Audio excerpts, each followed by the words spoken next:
Okay, it says here that it's been fun.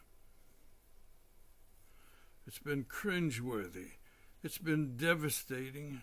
It's been embarrassing. It's been euphoric. It's been riddled with nightmares.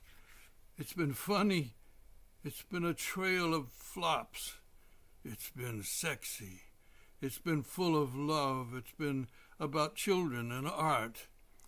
It's been about questions. It's been about 4,082 years. Read this book. You be the judge. So I'm just going to read a little bit from one of the early chapters. It's called A Drowning Actor. Will explain itself. I was in desperate need of something to hold on to. I noticed that during the night, due to some pretty strong El Nino winds, most of the lemons had blown off my little lemon tree in the front yard. There were a few stubborn ones remaining, maybe 3 or 4 that must have been hanging on for dear life. Now, a drowning man will panic. He'll yell for help and grab at anything or anybody to keep from going down for the 3rd time. About 20 years ago, I began to lose my ability to memorize. I became a drowning actor. How would I handle this looming fate to come? I'd seen my best friend Ronnie go down that painful road of humiliation and despair when his sharp memory became dulled. What could I do about this? I could howl and like a crazed old King Lear. I long ago had an insane dream of one day playing Lear. Probably a good thing that never happened. Now, that way madness lies, for sure. Sitting on the ground beside my lemon tree, trying to conjure up some way to stay afloat, to remain viable as an actor, I had ground my brain into a stupor.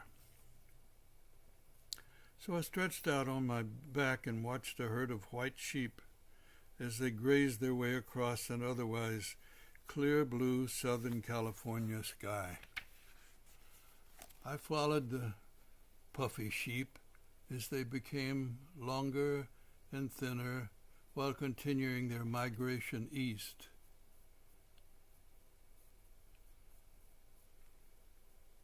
Leaving me with a large pale blue canvas.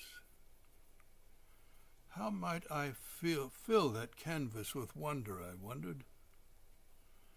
How could I possibly... And it just popped right out of the ether. Just as if I'd Googled it on my computer. There it was. There was my future as a creative artist. My salvation had been waiting for me since I was a boy, sailing the pirate seas with Errol Flynn and capturing the German army with Sergeant Alvin C. York and singing and dancing the Yellow Brick Road with Dorothy, the Cowardly Lion, the Scarecrow, and the Tin Man. And I didn't watch them. I was standing there with them before the mighty Wizard of Oz. I was there, shaking in my boots. Darrell Hickman wasn't the only kid on the Pilgrim. In 2 years before the mast, I was with him. And my favorite, my favorite, I carried Vivian Lee up those stairs in Gone with the Wind. Vivian and I stayed in that big 4-poster feather bed all that night, the next day and the following night. The next morning, Vivian helped me down that long flight of stairs, fed me sausages and eggs with hot buttered biscuits. We've been lovers ever since. No longer a drowning actor. Every day I burst through the stage door and into the theatrical alchemy of my imagination. And here in my theater, no longer a drowning actor, I spend endless happy and productive hours bobbing like a cork, and quite often with Vivian Lee. I'm a lucky old fart, huh?